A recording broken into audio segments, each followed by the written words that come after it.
ఇందాక పెద్దలు మన రామనాయుడు గారు చెప్పినట్టుగా రైతు పక్షపాతులు నాకు ఇవన్నీ తెలియదు కానీ రైతు మనకు అన్నం పెట్టే రైతు ఏడిస్తే బాధపడితే చాలా బాధపడేవాడు.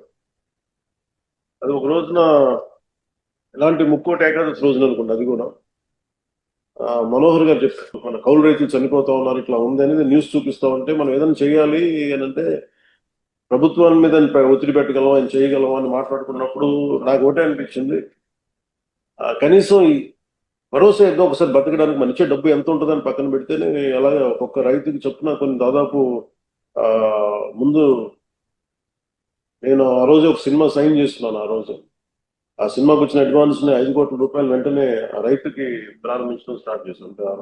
రైతులకి అలా చాలా మంది దాతలు అందరూ కలిసి దాదాపు 3,000 మంది పైచీలకు రైతుల్ని ఆ రోజున ఆదుకున్నాం. ఇవన్నీ ఎందుకు చెప్తున్నానంటే ఇది అన్నం పెట్టే రైతుకి నిలబడే ప్రభుత్వం ఇది. వ్యక్తిగతంగా నా ఇష్టం కావచ్చు, అలాగే గౌరవ ముఖ్యమంత్రి గారు కూడా చూడొచ్చు. ఎన్ని ప్రాజెక్ట్స్ ఉన్నాయి, రేపు పోలవరం ప్రాజెక్ట్ రాబోతుందంటే ఇది రైతు కన్నీరు పెట్టని రాష్ట్రం అవ్వాలనేది ముఖ్యమంత్రి గారి ఆకాంక్ష.